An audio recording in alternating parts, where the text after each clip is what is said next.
Welcome back to the Not Your Mama podcast. This is your host, Kelly Bryant, and I'm joined today by Lauren Grabowski. Hi, Lauren. Hi, Kelly. How are you? I'm wonderful. Can you start by telling us your pronouns and which emoji you most identify with? My pronouns are she, her, and from an emoji perspective, it would be a toss-up between two.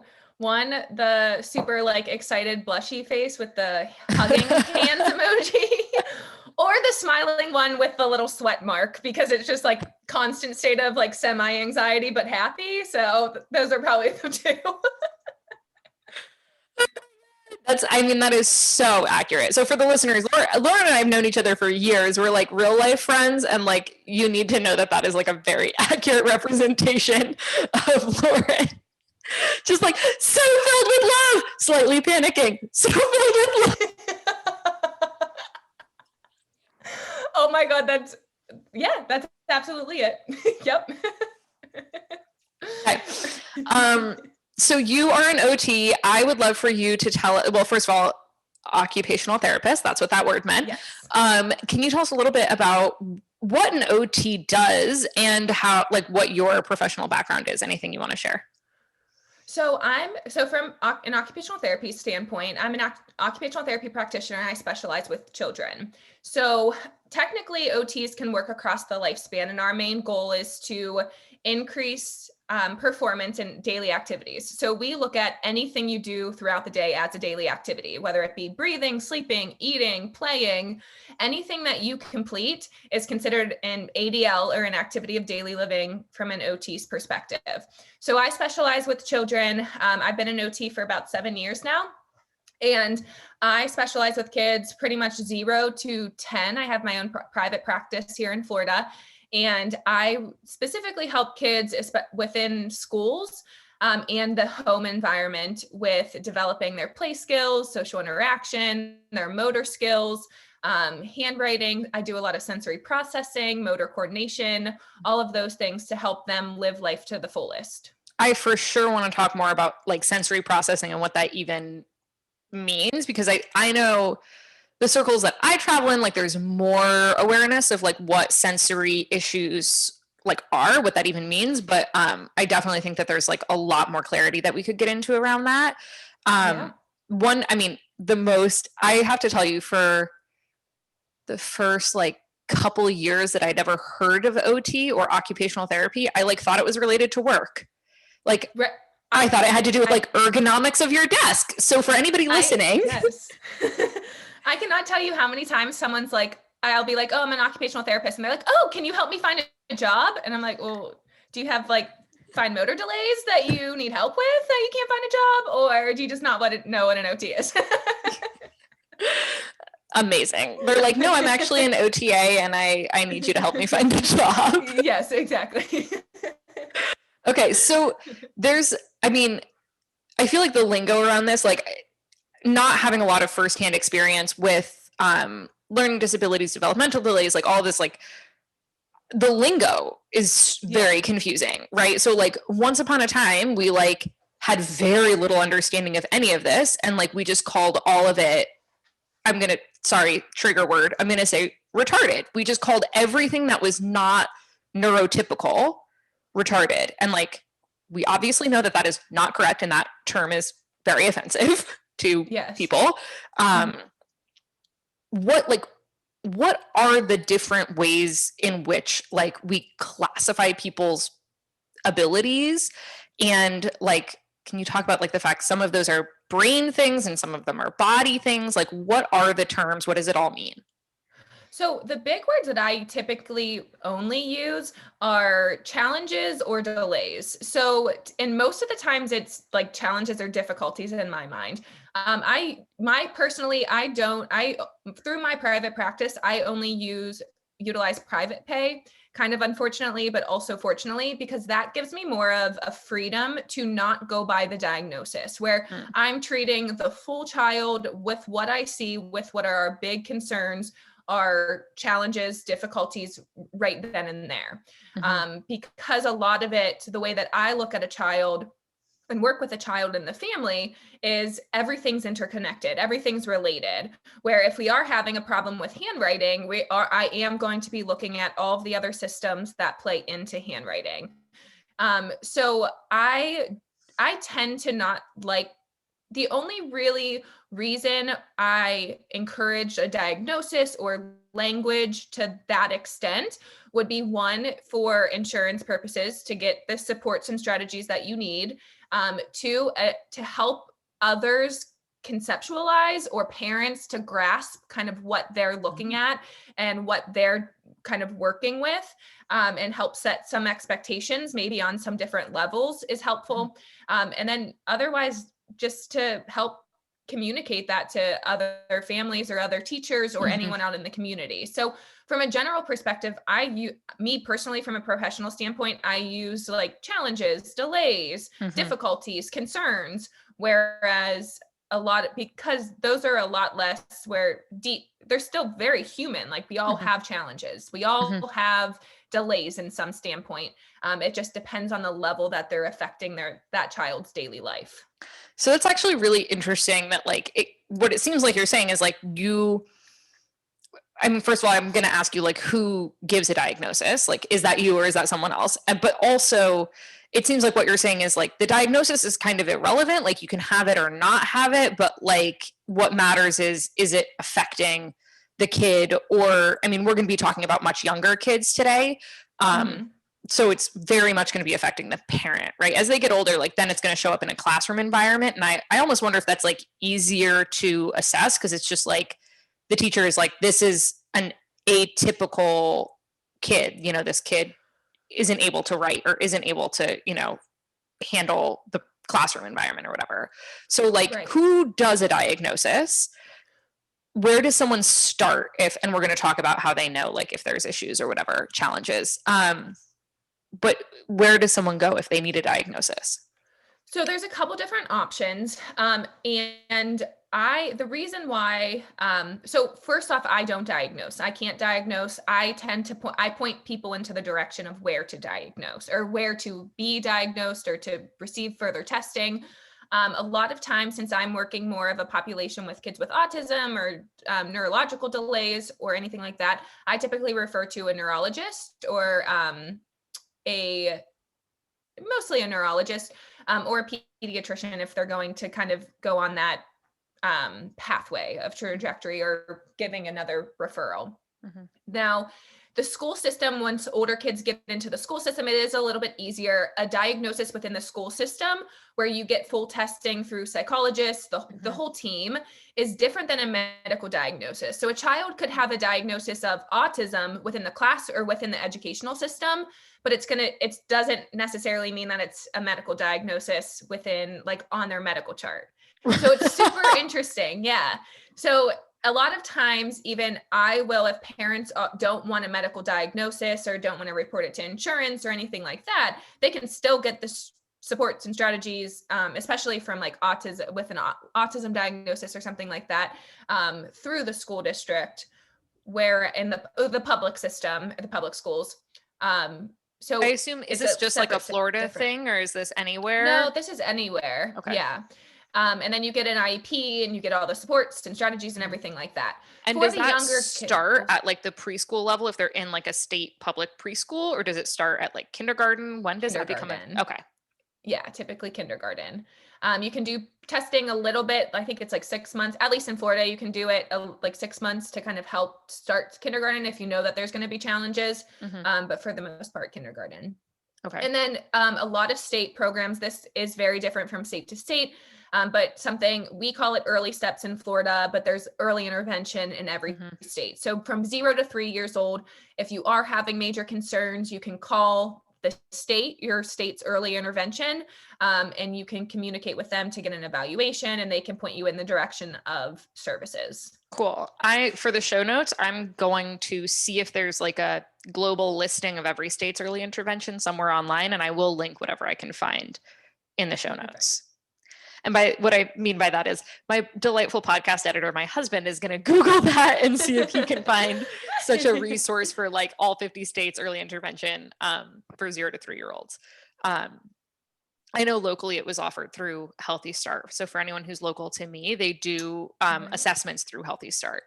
Um, okay, cool. So if we like scale it down to just like the younger kiddos, like first year Mhm. basically, there's like a ton of developmental milestones that happen. And, I've seen them organized in different ways, but it's like there's gross motor and fine motor and speech and socialization and like all of these different categories. And then within each one, all of these different milestones. And I know like just from being on mom forums and like places that parents talk about their kids, like there's a lot of concern about like not hitting these milestones.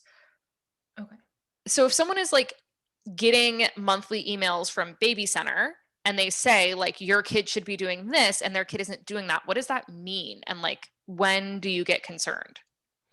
So if I was on that email list and I read that as a parent, again, caveat, I like to caveat, I don't have children of my own.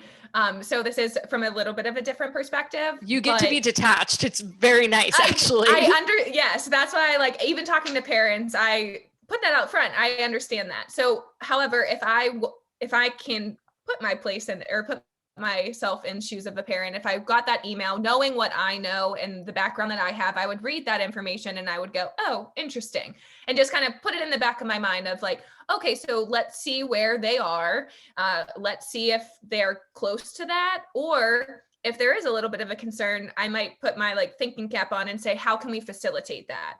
So if your child isn't rolling and you know that it's like kind of getting past the time where they should be rolling, maybe start to spread the toys out, make them work a little bit to get their toys. So you put their toys a little further away where they're going to have to reach over, and you can even help them at the hips to Mm, start to let them feel that movement, mhm. and kind of get them into that movement. So it's almost, we never want to do things for them, especially if they're not meeting those milestones.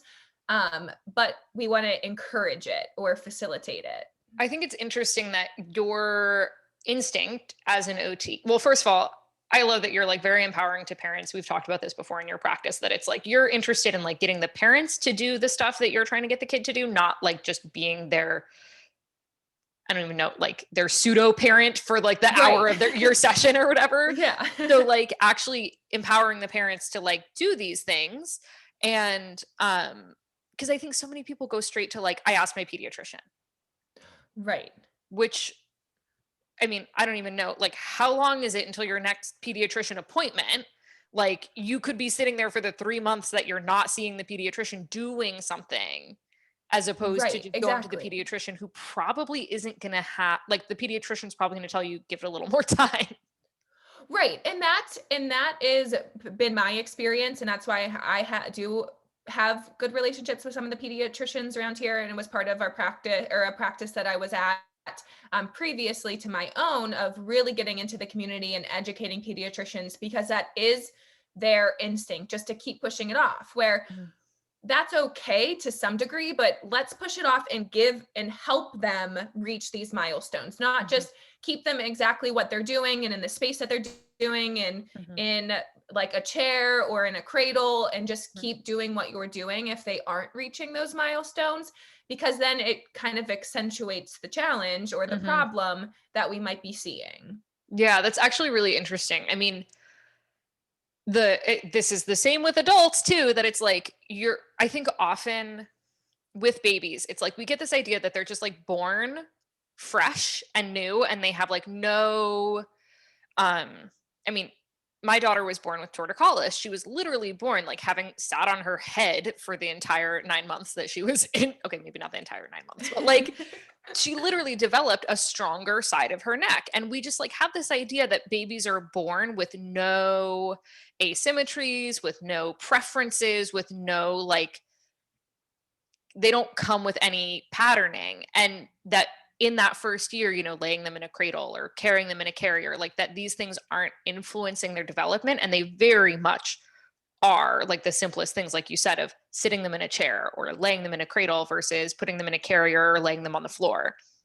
So can you talk a little bit about like at the most basic level when it comes to, I don't know if it's a different answer for like neurological or physiological development, but like, what are some of the simplest things that parents can just make part of their routine to encourage development?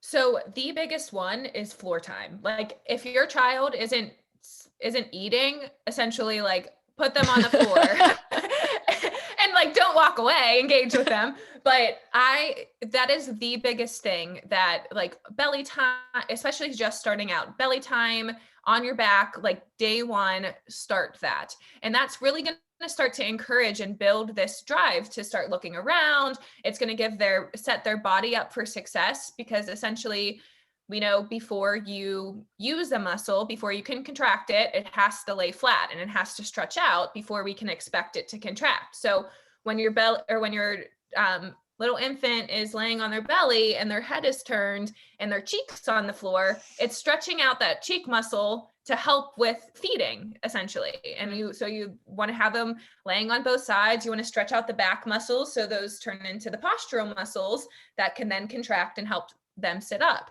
So laying on the floor, on their belly, on their back, on their side is really, really important. And then I would say try to never put your child in a position that they can't do themselves yet. So if they can't sit up, don't sit them in a chair like a bumbo or something like that when they're already they're not developmentally ready or can't sit up on their own. So you can put them in, you can put them in a high chair or something with a lot more support, but especially I kind of have it out for bumbo, so I don't mean to like name drop, but from a seating perspective like that, it's not good for the baby's positioning, and it's also targeted to younger kids. And before that 6-month mark, your child really shouldn't be sitting up, because it's at the 6-month mark where we would see the body and the baby be ready to sit up.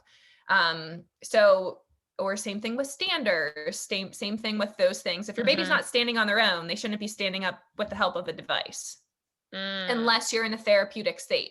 Hot takes. A therapeutic person. So this is tough for people.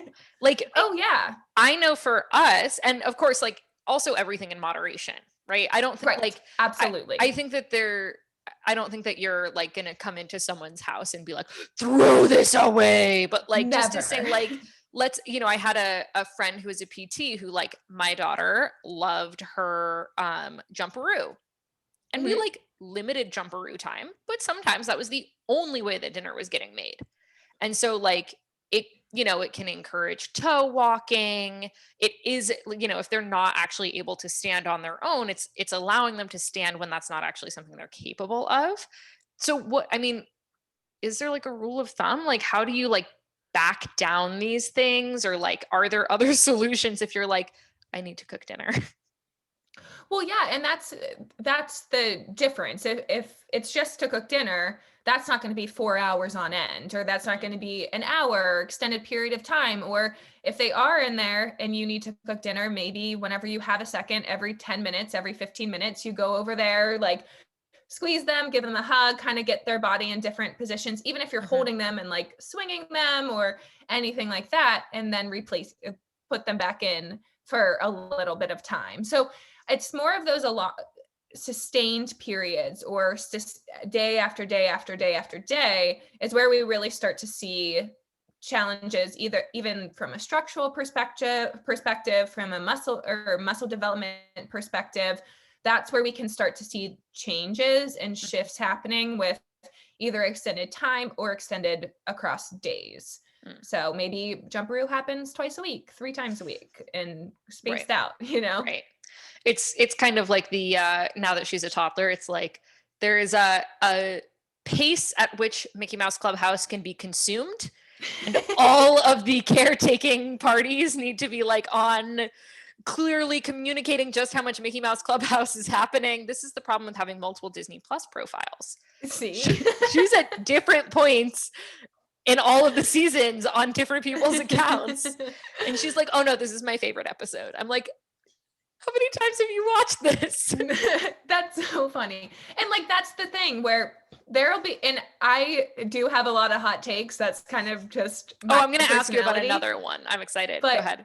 Yeah. Okay. But that's kind of where it is. I totally understand there's space and time for everything. Like technology is part of our world. Screen time is going to happen, but it's being smart about it because we know screens overstimulate our brain, let alone a small child that doesn't know how to stop themselves or doesn't have the impulse control, doesn't have those skills or the cognitive ability to even say, oh, wait, hold on. I'm feeling I'm so getting zoned overwhelmed. out. Yeah. I'm getting overwhelmed and I need to stop. So it's really just that. And it is hard because there's like a challenging end to everything where you don't want to limit it so much that all week they don't get anything. And then all of a sudden Sundays they have time for screens and it's like, oh my gosh, I need to consume everything. And that's even more of a hit than just like kind of spaced out, chill, relax, like, oh yeah, it's time for this, or making it a little less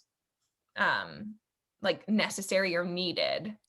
I'm curious what your opinion is, because I don't know that I've ever like consciously thought this before, but often when she was a baby, and more so now that she can communicate and like walk up to me and be like, I want to watch Mickey Mouse Clubhouse, it's like started to act as a cue for me of being like, oh, I'm disengaged. Like if she's, if I have her like when she was an infant, like sitting in the swing and she's been happily sitting in the swing for 20 minutes and then she starts to fuss, it's like, oh, I've been ignoring you. Like I've been busy or cleaning or whatever. And like kind of forgot that you were sitting there like looking at bunnies like twirling on a mobile or whatever. Right. So it's like it Yeah. almost like is in a way self-regulating, that it like when they are looking for more stimulation, like that might be a cue for parents. Is that accurate? Yes, absolutely. And it can be a way in. So, well, one, to kind of go back to the other point from a developmental perspective, I really look at within the first year, you really want to look at motor, and just really focus on motor development and sensory, and we can kind of get into that. But probably it would be like motor, sensory, and engagement. Level of engagement would be my other big thing. Like you want them exploring their world. You want them to be looking to you for certain, like for emotion, for engagement, for interaction. And that's really important, especially within that first year of life. So just to kind of paint a picture of a treatment session that I just had the other day, where I was evaluating a child.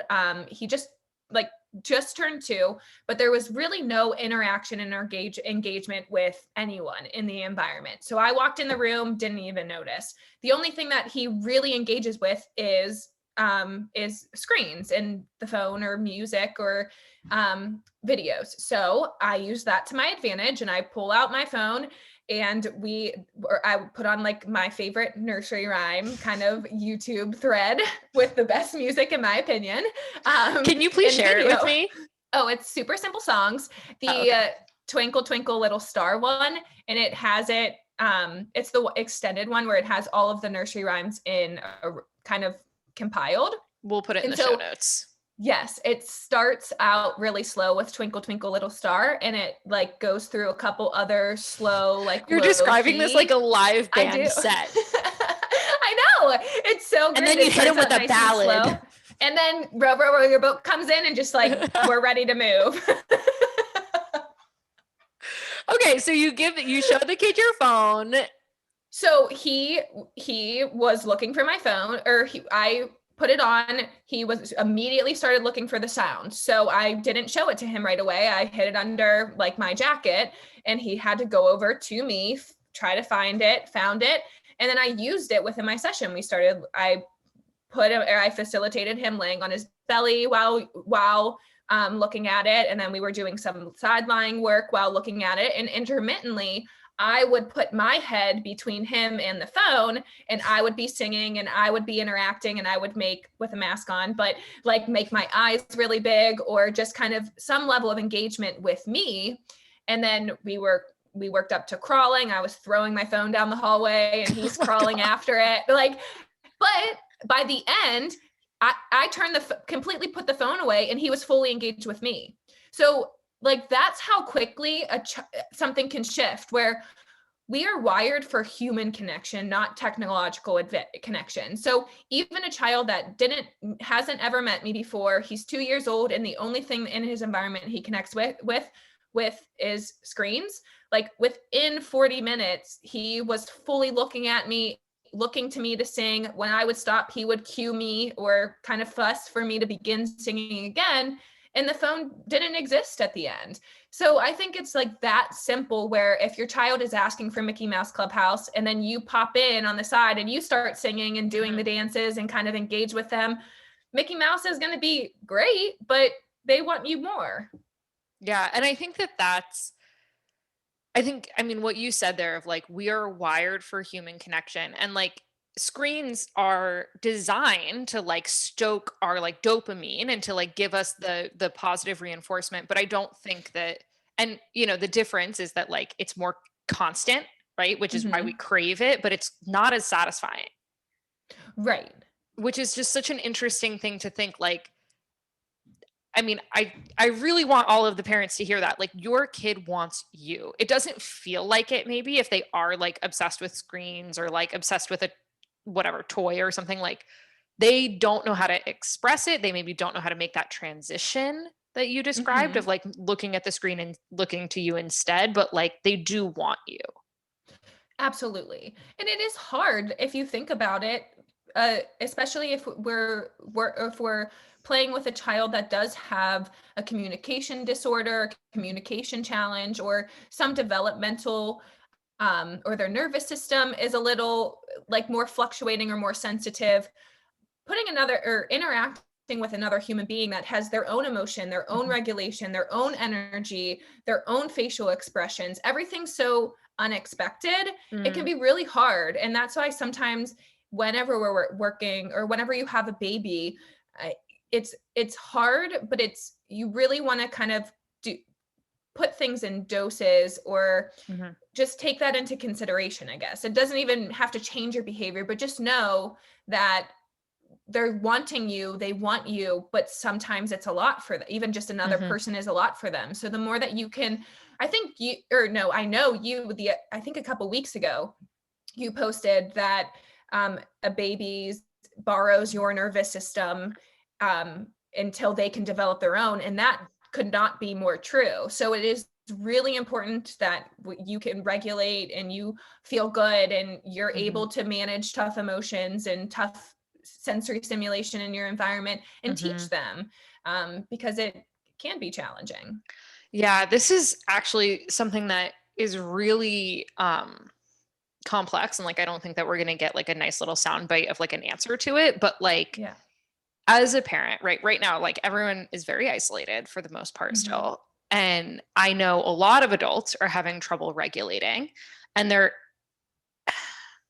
both sides are problematic, right? It is very problematic to say like, to just like be super like heightened nervous system state in all of your interactions with your kids, right? Like on a, people might describe that colloquially as like being on a short fuse, like whatever you want to call that.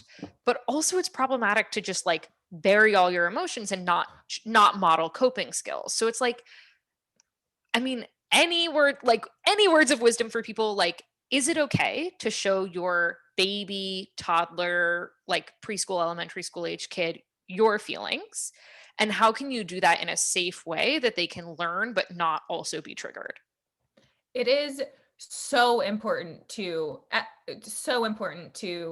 show your emotions and show how you deal with them. And it is okay if there are times where you communicate that you don't know how to deal with them. There's some sessions sometimes where it's usually with a little bit older kids, but I'll even say to them, hey, I'm feeling really frustrated right now. Let's do an obstacle course so I can run around with you too and kind of get my frustrations out, and then we'll sit down and do some work. So in that models to them of, okay, I know what I need as an adult to help manage my emotions, and these emotions aren't bad or scary. Like, and that's something that I'm even learning in my adult life through therapy and through my own coping skills of, it's okay to cry. It's okay to be angry. And it's the more that you are okay just sitting in those emotions without having to fix them or bury them and that's okay, where you can teach your child that when they're crying, you're sitting right next to them. You're not changing them. You're not telling them to stop crying. You're not even forcing or getting them to stop crying, but you're just there with them, really starts to paint the picture of emotions are okay. And whatever you're thinking, whatever you're feeling, you can get through it. And if you just sit with it. I mean, I think this is something that like I've been working on a lot is my daughter has reached the age where like she cries in frustration a lot. And so being okay with like having boundaries and saying like, hey, I told you that this literally happened yesterday. And the way that I'm going to convey it is going to be much more polished than the way it actually came out. So don't anyone get it twisted. But like, basically it was like, hey, the rules of painting are that only the brush goes in the paint and the paint only goes on the paper. And you've not followed the rules several times now, and I'm going to take the paint away. And then like having her freak out that I took it away from her, and then just sitting there and like just being like, I'm not going to make this better, right? Like I could give her the paint back. I know that I could give her the paint back. And like every part of me wants to be like, it's okay. This like you broke the rules and this is how it is. And it's just like to just sit there and be like, I understand that you're frustrated. I understand that you're frustrated and we have a boundary here and this is why it happened. But like, you're allowed to be upset. And like, as the adult in the situation, I also have to be okay with her not liking my rules. Right. Which is very uncomfortable. And And I don't know if that's it's easier or harder for parents of young, like when she was Yeah. younger, it's like, you feel like, I don't know, maybe you do feel like it is your fault sometimes, but like with younger kids, you're always just giving them whatever they need, right? Like you're not holding boundaries. You're just like, I'm giving you everything I have and you're still not happy. Like, so I don't know if it's a harder or easier to like allow them to be upset without like getting in the pool. Right. Absolutely. And that's, I think really, I'm a big fan, not a big fan, but I'm a big fan of kind of working through detaching from like codependency. And that's the number one thing is like, you can have your emotions and I can have my emotions and they can relate to each other, but they don't become each other. And she can be crying in frustration and so mad and so angry and not understand the rules. And even in that moment, there doesn't have to be a verbal like lesson taught because there's already a lesson. And it's something that it's not going to be helpful in that moment until we kind of calm down and can work through it. And you can be you, and you are showing that your boundaries matter and the things that you value, take pride in, whether it be not getting it on the table, not getting on the walls, not on the furniture, it matters. And it is important to build respect and all of that. And those are all of the like underlying subtle things that are happening that you don't even really think of. And that's why I think it is important to make sure that those emotions can happen, but you don't have to take them on. Right. And so looking at it from like a younger perspective, if we are, I I had a client once who was just like, oh yeah, sometimes I just hold my daughter. Her daughter was maybe a year and a half. Like sometimes I just hold my daughter and we both just scream. And like she, for her, it felt like holding her daughter was like less scary or less triggering for her kid. And so that was like her compromise, or like that was her coping technique of being able to be like, I'm letting out my emotions, but I still feel like I'm keeping you safe. I know that like sometimes that burden of like, they are borrowing my nervous system leads to like a lot more like shoving down and pushing away and ignoring and like not wanting to ever be upset because that they're going to go like, that they're going to get upset if you're upset. So that's the interesting thing is like, we want them to borrow our nervous system. It should be framed as we want them to borrow our nervous system because we're the adults that can have an expansive nervous system. Like, when they grow up, they're going to be hurt. They're going to be disappointed. They are going to feel anxious. They are going to feel these things. So the more that you allow them to feel those things and at that age, it's going to be in a protected, safe manner. So if you are screaming with your baby in that scenario, we want to make sure that they can tolerate that auditory input. It's not super loud, or it's not super overbearing that it's sending them into a fight or flight response, but they're experiencing it with you on some level. So if we frame it in that capacity, where we're starting to build an expansive bucket and an expansive like spectrum of emotions that is okay to be tolerated, is different than not feeling anything at all. So it's like, instead of it being like from 0 to 10, we want it to be from negative infinity to infinity. Like, you know what I mean? Or some level of that. Does that maybe like ease does that concept make sense a little bit?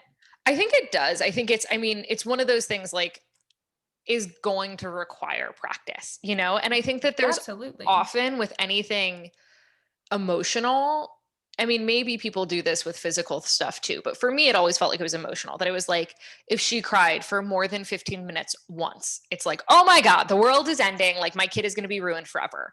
Like if she is exposed to like one negative stimulus, that like, that's going to ruin them for the rest of their life. Meanwhile, like we know that kids like get sick, they have, they bump themselves, they fall, like all of these things happen, and they're like designed to be very resilient. Like I forget, like someone somewhere said like babies are born soft so that they're bouncy. So it's like, we know that kids are very resilient physically, and yet we imagine that like emotionally, every like negative emotion that they ever experience is like gonna, stay with them for the rest of their life and ruin them. Not true. Right. Not true at all. And sometimes we, just as human, there's so many like human facts, but as humans, we are designed and we always take the path of least resistance. So sometimes the path is resistant. So for example, that session with the small child that I worked with the other day, he was crying like when we were started crying or crawling, there were tears. It was hard. It was different. It was hard work. That's why he didn't crawl in the first place. And he skipped and went right to walking, because that was hard for his body to figure out. But I was there with him, helping his body move. We were doing it together. I was keeping my cool because I knew everything was okay. And he didn't at that time, but because I did was enough for him to regulate. And within 5 minutes, the tears went away and he was crawling. Right. So it doesn't always happen that fast, but it's the fact that sometimes emotions and difficult, I mean, how many times have you just like finally let it out and cried and you're like, oh, that's all I needed. Like sometimes that happens. Yeah. I mean, I like, we talked about this before we started, that like my daughter today was practicing stringing beads, and like the initial experience was her like screaming in frustration. And at no point did I ever, and I call this getting in the pool. I don't know if there's a technical term, but at no point did I get in the pool with her and be like, she's never going to be able to string beads, because like, I know that she can do that. But emotionally, it's very different, right? Where it's like when they're experiencing hard feelings for the first time, you're like, no, for sure, this is the thing that they're not going to be able to handle. Like, this is the part where I'm going to fail them as a parent, and they're never going to be okay because like I let them cry, like I actually might want to talk to you about sleep training. I think that might be an interesting direction to go with this. But, where whether you sleep train or whether you don't sleep train, like you're like, oh my God, I let my kid cry. They're going to, they're never going to love someone like for the rest of their life or something. Like they're never going to understand attachment because like I allowed them to cry for 10 minutes. Yeah, go ahead. It's just, I mean, that's just the mindset that we were all kind of raised in, is that it's not okay to feel emotions, or emotions are the thing that's going to break us, where I think it should be the whole concept should be flipped on its head. And just as we celebrate a milestone of a child sitting up for the first time or a child walking for the first time, we should be able to celebrate a child moving through sadness for the first time, and being able to work through frustration and build their frustration tolerance. Or my child paid attention for 2 minutes and the attention span has increased. Like those are the things where I think we put so much value on cognitive function and motor function that honestly, in this world, in this day and age, it is, and with our lack of ability to be with other people, it's so important to build our emotional agility and emotional capacity, because that's what's going to foster or hold the connection between people across virtual things, across not being in the same space or a shared space where you can feel physical. You need that emotional connection and that emotional development to foster connection and attachment. Yeah, I think that's so resonant for folks right now, of just being like, yeah, like often we act like any kind of physical impediment would be like life altering. And the reality is right now, that emotional capacity is like showing itself to be like much more relevant and much more important to like be able to manage yourself and your feelings and like relate to other people without physical contact. Like that's really difficult. So I'm going to switch our direction real quick, because I want to make sure that we like really clearly kind of touched on, there's a million guides that people can find out there of like at 3 months they should be able to roll this way or that way or sit up or whatever, that like they can go look up those milestones.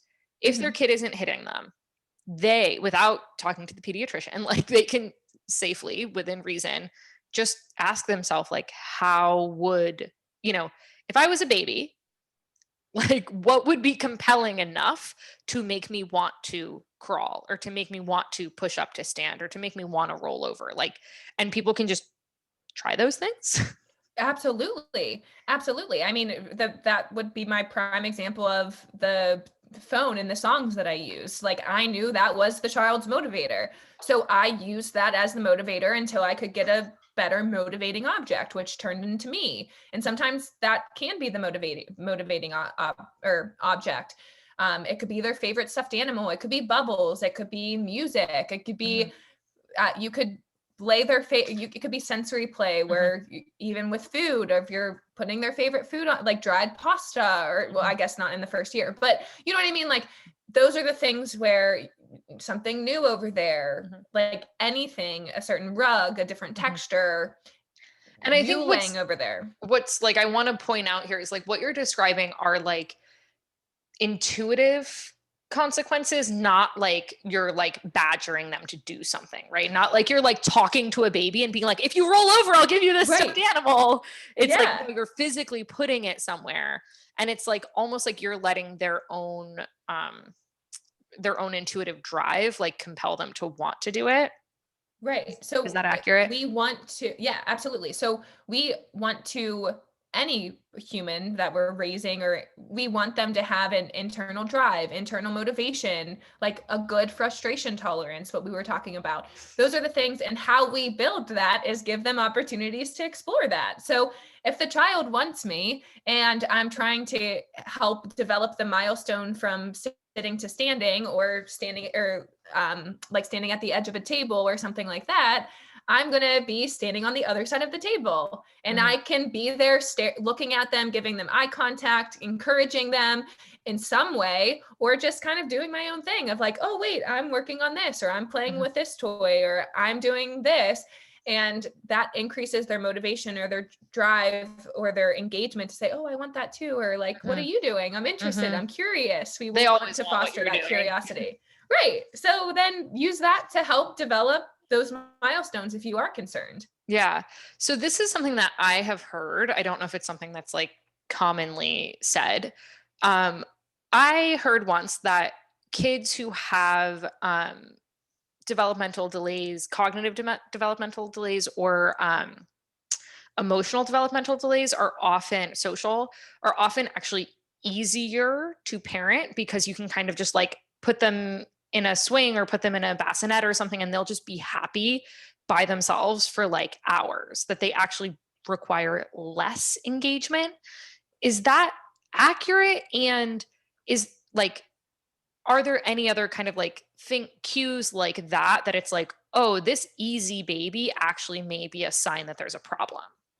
Absolutely. And that's kind of where a lot of the parents that I work with will say, oh, well, they were an easy baby, or yeah, they only crawling is another big one. As much as I love belly time, like crawling, let your child crawl, even if after they learn to walk and they want to go and crawl sometimes. Crawling is so important. And like 2 legs on the ground, 2 hands, that is so important. So I if they're not doing those things, or if they are just quote unquote happy and they're just a happy baby, typically it's because they're taking the path of least resistance, and they're not engaging, they're not failing, they're not trying to explore. And so that's the curiosity of kind of going back to that engagement piece, where if they're not engaging with their environment and they're not if they're not experiencing their environment, they're not feeling sadness, feeling hunger, feeling tired, feeling upset, feeling wet or dry with their diapers. They're not feeling their body move for the first time. So that's a big indication of, okay, wait, maybe there is something to look into, because I know from an engagement and an experiential path, or from an experiential perspective, they might not be developing or experiencing life the way that I might be. Yeah. And I know that eye contact is often like eye contact and babbling, like as communication, those are often early indicators. Like, how early? I mean, I know some like 6 weeks babies start like tracking with their eyes, but like it can be much later. Is there like a line for like, if they're not expressing interest in like one-on-one human connection, to do like very early intervention that you would say is like a sign? So typically like the 2 to 4 months, I would say, is a big thing, especially when they need something, or if they are really upset, or that they're experiencing big challenges and they're not looking towards you or looking at you. For that would probably be like the earliest that I would say, like maybe ask your local OT, or ask a teacher, or ask someone. I would probably go to an OT and just say, hey, is this okay? And what they would probably do is just give you tips and pointers of how to do that, or like of how to increase that. And I think that there's something to be said with all of these like very early interventions, like brains are fascinating, and like we develop neural pathways for the things that we do. So I'm curious, in your opinion, like, is there a connection between like lots of screen time, or lots of, jumperoo time, or whatever, where kids are like not getting the early neural pathway development that ultimately becomes a learning delay or a learning challenge later, that like is not, what's the word I'm looking for, like genetic or biological, but is like strictly based on environment? Is that a thing? Kind of. So the biggest research out there and the biggest concerns out there now is screen time. So typically, and this will shock parents maybe and scare parents, I'm not saying, again, moderation is key. Typically, right now, people do not recommend screens between 0 and 2 or 0 and 3 years. Yes. Oh, okay. Yeah, I hear, and that's why I tried to caveat this. If I would probably say till the 2-year mark is the big thing. If it was perfect, you know what I mean? Like if the world was perfect, and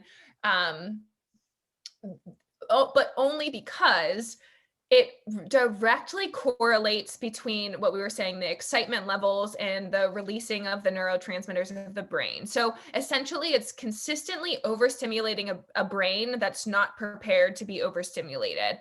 So a lot of times, that is the biggest thing from a neurological perspective, where the brain is being bombarded. And we know that if we start give that brain that level of threshold that early, it's only going to be looking for more. Now, like you just said, you can easily change, brains are changing your whole entire life, and you have the capacity to change any behavior, anything that you are looking for throughout time. But there is such a strong correlation to that seeking. And especially with older kids, if I'm working with like a 3 or 4-year-old, if behavior or just challenges, outbursts, like major dysregulation, the first recommendation that we cut out screens for cut out or decrease screens for a limited amount of time. And immediately the behavior shifts. They're completely regulated on a different level. And then I can go in there not go in there, but I can work as a therapist to change and shift things and kind of prep their brain a little bit better for smaller amounts of that exciting thing, Yeah, overstimulating thing. one thing that like actually really makes me crazy, and I'm curious if there's actually any like science to this, but like I prefer like Mickey Mouse Clubhouse, I do not like because it is short episodes, super bright. Like it's designed to engage kids my daughter's age, which like the problem is then she's engaged. Like I actually prefer for her to watch like kids cartoons that are meant for like 5-year-olds, 8-year-olds, because she's not as engaged. Like she doesn't have the attention span for the plot. Like we watched Ratatouille last night. She did not get, like every now and then she would kind of like come back to watching it and be like, where's the little mouse?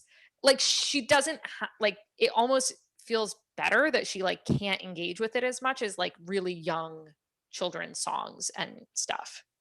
Yeah, and absolutely. And it kind of allows them, so you can also look at it from a perspective of you want your child to be okay with spending time inside their brain. Whereas if we are constantly giving them external stimulation, especially that's like prime for their age and their conceptual skills, their cognitive skills, their visual skills, if like marketers are smart, people are very smart and know that. So if they're targeting that. They want your child to come to you to ask you to put it on. So if you do, yes. So if you set up the environment where they have access to things where they might not understand on a cognitive level, but their visual system's getting stimulated and they're kind of getting their little dopamine rush of I'm getting some screen time, then that's great. And it's not this overwhelming, like on all the senses all at once. It was interesting also to have stuff to let her see shows and TV that she's like that frighten her or that are upsetting. That just I don't know, this is my whack brain, but I'm like that's healthier. That like the rat I'm gonna spoiler alert for Ratatouille. The rat like gets trapped and she's like and I'm like I'm like kind of okay with that. I'm like, yeah, sometimes TV is upsetting. Like yeah, absolutely.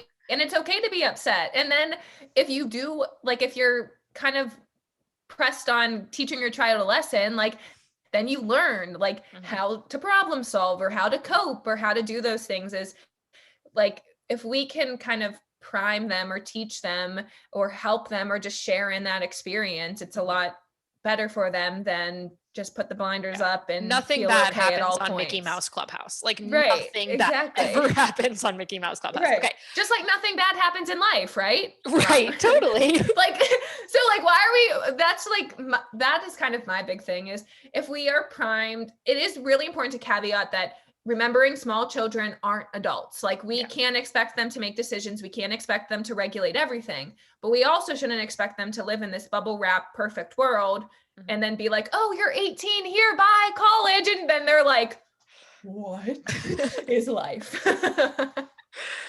Okay, so we're almost out of time, but I have another brand name I want to drop and see what you think. And I want to really briefly talk about sleep. I know that you're not specifically like a sleep training expert or anything, but from like not the perspective of someone who is selling something, right? Because that's like the problem with a lot of sleep training advice is like everyone is selling something.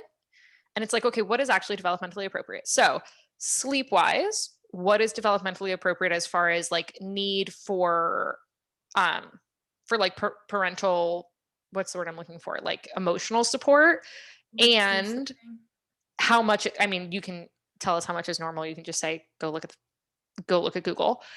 And also the snoo. I don't know much about the snoo. No. Oh my God. Okay. So I'm shook. I am not an expert in sleep. It is, I do refer out a lot. I have a great therapist that I work with. He's more of a psychologist and behavior therapist. That's usually where I kind of come into play with sleep, is if your child isn't sleeping well, like how can we set up supports to help them? And a lot of that is tailored around regulation. So I'm working That's what I'm thinking of. From a regulation standpoint, how can we set them up to get their body on that cycle Mhm. And then from a behavioral standpoint of like, are they sleeping in their own bed? Are they sleeping with you? Mhm. That's more of, I kind of leave that to other experts. So the So, snoo is made by Happiest Baby on the Block. It's, they're, do you know what their S's are? It's like swaddle, swing, suck. What am I forgetting? Do you know? no, Ah, all right. So it's the different sorry. coping mechanisms that like doctor whoever says that babies need in order to like Oh, that's great. self-regulate and to sleep. Yeah. So the snoo, like the hot takes OT perspective on the snoo is that like it's not healthy for them to be swaddled. So they're swaddled. So the snoo rocks. It is like a machine that like if the baby fusses, it has like an auditory cue, or it might Okay. also be cued by movement. That if the baby fusses at night, it turns on the sway function. It has white noise all the time, and they're swaddled, and like for safety they're swaddled like in, they're stuck basically. They're Okay. like swaddled, zipped into this thing on their back, and they're being artificially swayed every time they wake or fuss. Interesting. So on the one hand, it's like, yes, it's very like evidence based of like, this is what causes kids to sleep, right? Like that they need to, oh, sound, shh. That's one of the S's is shh. Oh, The okay. like white noise, White shushing noise. sound. That makes sense. I wonder if that's all of them. Suck, swaddle, swing, shush, whatever. But like they're not getting, so it's like it might contribute to flatheads because they're not getting picked up as frequently. They're not possibly like moving their head side to side as much. Like they're just like on their back, and it forces them to stay on their back longer than a baby might, because they might normally roll, but they, for safety, they have to like actually be strapped in and not like flop all over this thing. And it's calm, it's keeping them calm for longer. So they're not like required to be picked up, unswaddled, diaper change, like all of that stuff as often. So you might have homework to like form an Yeah, opinion. no. So definitely to form an opinion, I would have to do some research, but from a perspective of just like empathizing with parents and also knowing from a developmental perspective of what's important, I would say, yeah, I'm sure like it would be great to use occasionally. Like if you haven't slept in days and you need a period of time where that's helping, Mhm. then that's great. But again, it's kind of from my perspective, it's a little bit passing off the buck to teaching those coping skills to your child, which is Mm. fine. But then what happens when you just decide to take that device away? Right. Or can you fade Oh, out? there's a Or can you wean fade? mode I was going to say, I'm sure they made a where wean mode yes, because they know they're going to come, the people are going to come right. for that. But it is true of, it doesn't allow your baby to communicate some necessary needs. Like Mhm. if they go to the bathroom in the middle of the night, like you do need to go in there. And so they're not like Right. sleeping in that. And like, those are important where almost it kind of diminishes a lot of those communication skills that you want your child to develop. Yeah. It's interesting. It's something that I have sworn that like if I had another kid I would get one, because like Mm-hmm. just being in the situation of being like, this child is fed, this child is dry, this child like has Right. everything they need, and all they need from me is to continue bouncing them, and also they're not even happy with that.